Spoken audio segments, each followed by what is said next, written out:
Hi everybody, I'm Rachelle Alterman, the initiator and head of this project. Whom hasn't I met yet? Anybody? She's the only one. Who were not present at the kickoff? What about the ladies in the back? What are they doing? Surfing. Surfing? I see. Surfing, you see, Shimon is Dutch. And in Dutch, surfing means serving. Okay. Who would have not heard the initial kickoff? Who are not in the kickoff meeting? A lot. More? Put your hands up. Okay, I thought I would do a bit of a refresher to remind us what this project is about, very briefly, and also to connect this with the event that happened last week, a good event, and that was a conference that I think we told you all about. It was of the International Academic Association on Planning, Law and Property Rights.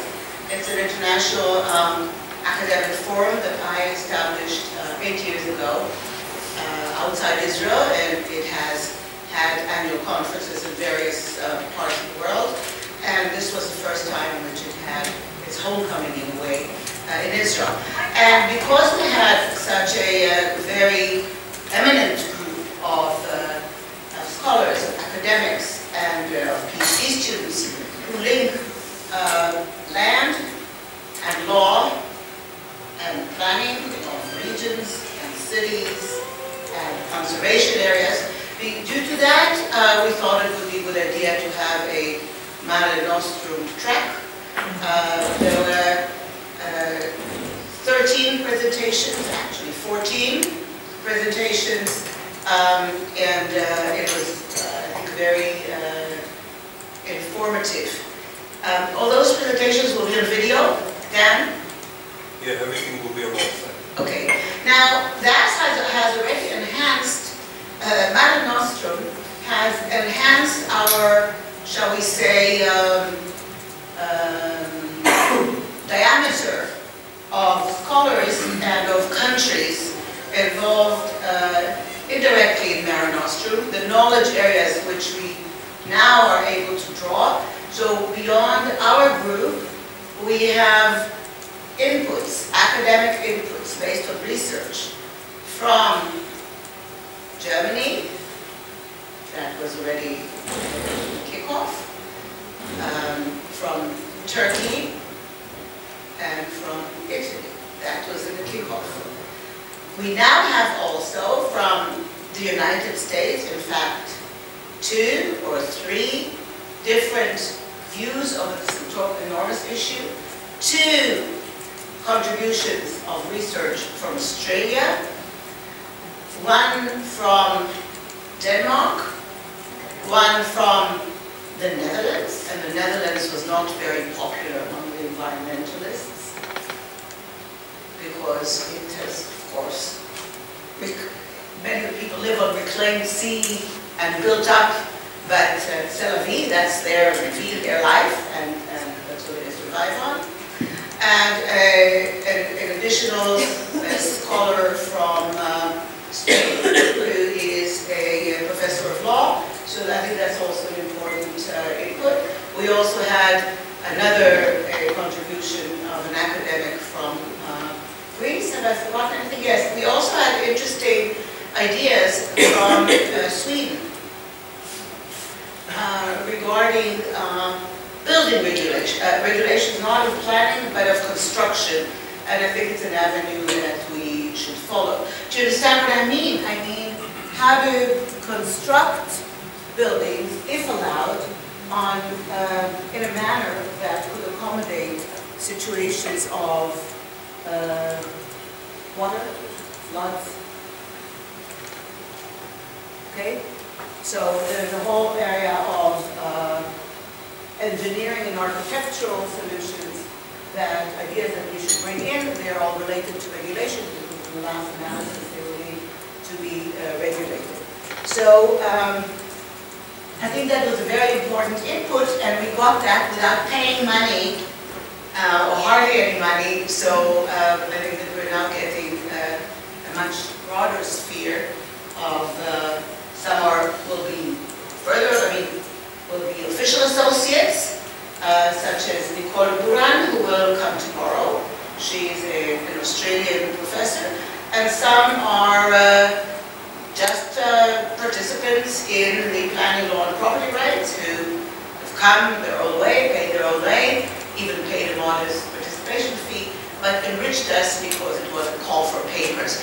I encourage anyone who would like to do these mini conferences in your country or in your academic group. We could perhaps help out as a group and do call for papers. Is that a term understood by various localities? You know, it's an academic mode of saying, fine, who wants to join in and think together about an issue and bring your own research or your own ideas to an issue. And many of the issues that we have here could have a call for papers. It would be a mini Greek conference, a mini Spanish conference, a mini Malta conference.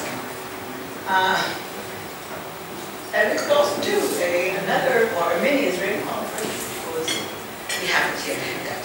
Now, to remind us about focusing on our material, and also thinking about how other areas of research, in an environmental area, for example, would fit in. So just a quick reminder that we're looking at,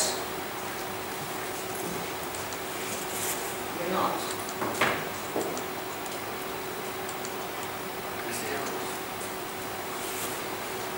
Okay, no, I don't need or like help. Okay. Don't need or you don't like? Both. Quite both. So now our associates are Fatma, Francesco. Francesco is inactive and will continue to be inactive. So people can suggest good English-speaking scholars, researchers, on regulation of post. What? What? There are more. Yes, I know.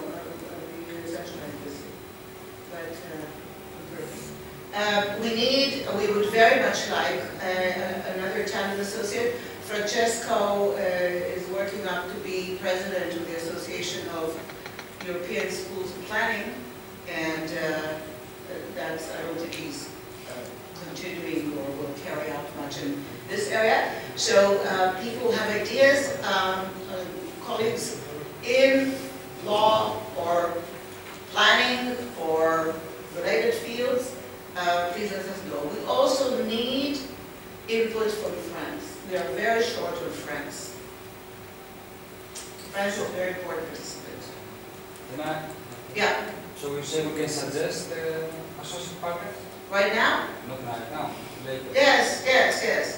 Of course, we'll see whether. I looked very hard for a French associate, a French partner when we were doing the project, but it's not that easy to find French who are in this field, and not a municipality. I need an academic.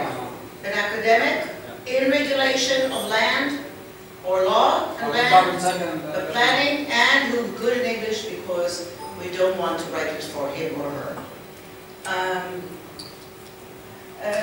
Germany is still on. The US associate could be very active. Nicole Guran will be very active, and Helle Tegger from Denmark. The Dutch associate, I don't think will, I think that was a one-time input. He's a government lawyer, and our associates are usually academics. This was a privilege we had for one time. So suggestions of these countries. Yes, also on the former Yugoslav countries. There I think we have more inroads and it's easier to find.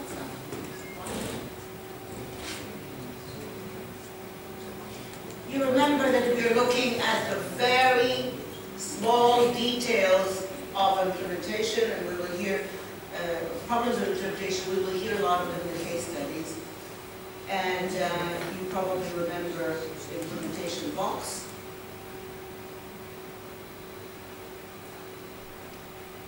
Our dreamland is some further success in the ICZM protocol. It is very far off the ground, in a double sense of the word. The protocol is there remotely, but still very far from implementation on the ground. Those who have not seen this, the implementation box has many surprises. This, I have not updated this from our first meeting a year ago, but I know many more implementation problems. This box says, wow, corporate institutional body, that's a big well-known, and actual time, these are well-known. Enactment of necessary regulations, yes. Recruitment of public support, yes, those are classics. No compensation rights, now we're getting into details. Countries have, along the Mediterranean, different rules about what happens with structures that are there already. Sea has changed, the coastline may have changed, the constitution may be implemented. Do they deserve compensation rights or not? If yes, who pays it? An issue that's there, not at all resolved. There should be no court challenges. Well, we know that just recently here in Greece, we've had a court challenge, and there are many. I will be meeting with the Ministry of Finance in Greece right after this conference, but we'll hear more from the Greek people. The courts play a very important role in the details of enforcement and non-enforcement. I had a meeting with the Ombudsman of Greece last July. Everybody understand that term? Is it Greek or Latin? Ombudsman? Greek or Latin? What? If it's not Greek, it's Latin. Thank you. It's not Greek. No, it's not Dutch. Okay, so it's a Latin term, and I met with the section of the National Ombudsman in charge of environmental and social affairs, and they are full of hundreds of complaints. But if people think that public participation is a one-way street, that is, public participation helps preserve the environment as a formula, all the complaints, except one or two, are from landowners rather than from public agencies. So do not delude, shall we say, mottos like more public participation doesn't necessarily mean a good formula. Preparation approval statutory plans, huge issue across the Mediterranean. We're finding more, and we'll hear more from the case studies. Plans can be good, plans can also be bad in terms of the goals of better implementation of the ICZM protocol. Efficient administrative culture, these are classics, decision bodies. Oh, exceptions and variances, yes. Should I go back a second? The question of exceptions and variances, a huge issue. So there is a building, what happens? Can it continue living? The illusion that buildings will disappear, the illusion is disappearing. Buildings are much slower to disappear than illusions. Do they get exceptions? Are they allowed to live on? I'm saying, and what happens with regulations that are okay, they're not illegal, they're not an amnesty? What happens when the sea changes, or policies change? In terms of variances and exceptions. In general, in planning law across the world, a lot of planning decisions or permit decisions are done through variations and exceptions. Could be change of use from housing to commercial or and so on. It could be in addition to a small part of the building. That a lot of decisions that are like that could also be exceptions, bigger exceptions to the plan. Land should be registered. Cadastral issues, that will be a huge issue when we hear about North Africa, I assume, and it is an issue in some of the Mediterranean countries, including Greece. Approval of budget, that's classic. Undertaking interinstitutional coordination. We all speak about better coordination. However, coordination among institutions is always a problem. Institutions are like people, they're individuals. So coordination is never full, and thinking about mechanisms of coordination does not mean that that happens instantly. There are a lot of variations. This is part of the things we should be looking at. Various modes of coordination in the various case studies. Political legal powers, that's great. Now, topics that I have learned through my own visits and interviews, the demarcation of the coastline issue. Coming from a country in Israel where the coastline is demarcated and doesn't move, I was surprised to find out about the floating coastlines. Some countries have determined non-static coastlines. Some countries, Spain is the most vividly floating and surfing coastline. Greece seems to be in the middle, and I'm really curious to hear about other countries. The floating coastlines, you all know that I was late because for 4.5 years we're taking care of a sick sister, and she's extremely sick now. So I checked to see who's calling. Doesn't seem to be from the hospital. This is why my mood is a bit not as jovial as I delayed my trip by 1 day, but it should be there in fact. The question of demarcation, it's a combination between cadastre and law, and following the demarcation is a huge issue that was not on this box with ideas. Other issues, the relationship between ports and urban plans, ports and coordination with Haifa, yes, Valencia, the issue of ports and cities and coasts, outside planning laws, within set planning laws, a big issue that we should look at. Tourism, not just, I'm not saying just as an economic, I mean the obvious things are yes, tourism, classes, yes. I'm talking about the regulation of tourism. That's a big issue that we should, we need to, I'm going to have to look at it a bit, had an initial meeting with the lawyer for the Tourism Authority Ministry in Greece a few months ago, and may have another one. It's an issue to look at. Regulation of transportation and coastline.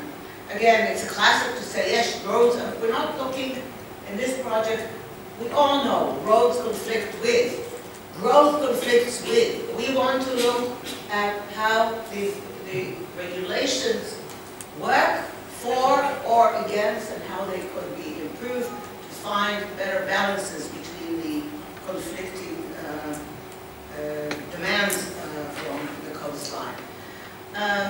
So we have much more work to go.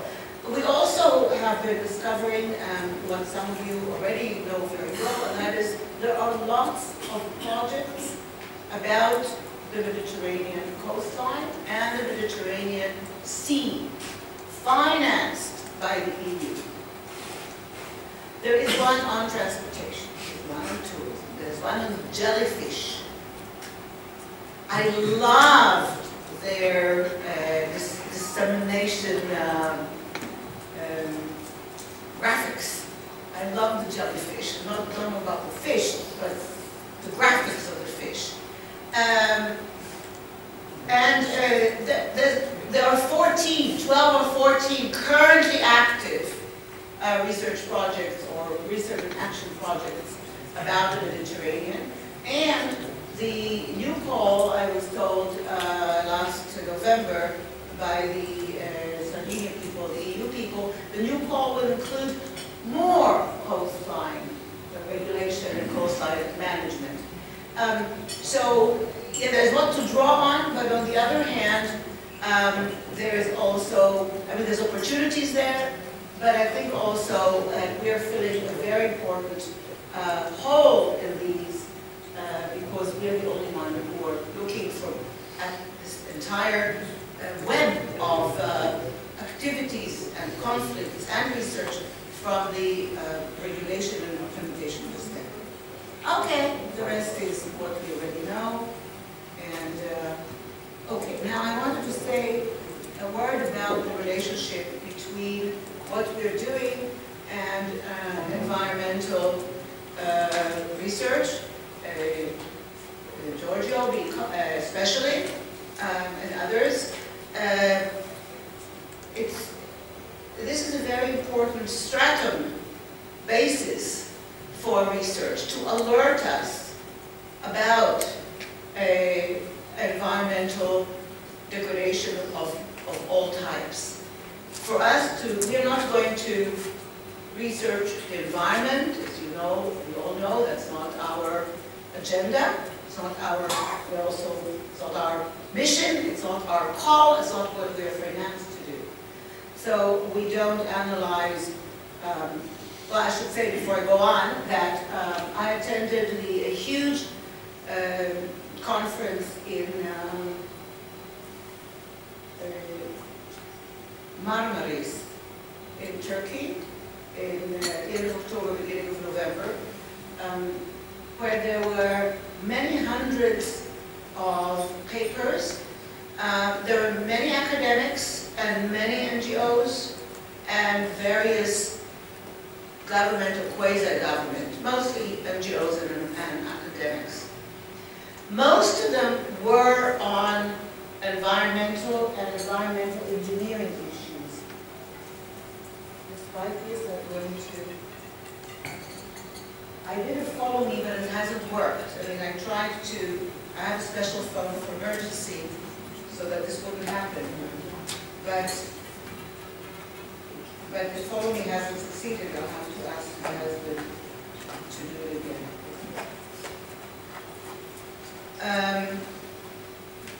So look up MedCoast. Giorgio, are you acquainted with that? Yes. Okay. I took along one of two very thick books with perhaps 560, 600 pages each. And most of them looking at bioengineering issues, some looking at the types of topics, a minority looking at the types of topics we're addressing, but again, not from the perspective that we're addressing. So for us, these biochemical, biophysical, bioengineering issues along the coast are red lights, alert lights, that we need to look at and say, for example, Georgios was talking with Ranan about the depletion of fish. It's something we've heard before, and we know. Okay, we are not going to this project to ask, well, how to regenerate the fish community as a biogenetic or bio enterprise, but we're going to ask, are there issues along the coast that deteriorate the fish community? Is that something that should be a goal? Not necessarily. And if so, do regulations and property rights along the coast influence that? What we're also not really addressing, and others are addressing more and more, and that is marine planning. We're not doing the land use or the sea use determination of the marine areas because of the economic zones, and not so much, interestingly, in the western part of the Mediterranean. From what I understand, but I do know that it's in the part of the Mediterranean. For us Israelis, it's a real surprise, and we're used to being a country with absolutely no resources, and except phosphates. And all of a sudden, this bonanza of gas, with sharing Gaza, Israel, Cyprus, and Lebanon. And so these issues are prompting more thinking in that part. But in any case, marine planning, designation of areas of the sea as areas for preservation or areas for economic harvesting are not our mandate. We may look at the sea to an extent, but we're more focused on the coast. Okay, just to put us back on the same page as the Americans like to say. Any thoughts, questions? So what's next on the agenda? Who's any Georgios? Say no, say something. All right. Next point before lunch will be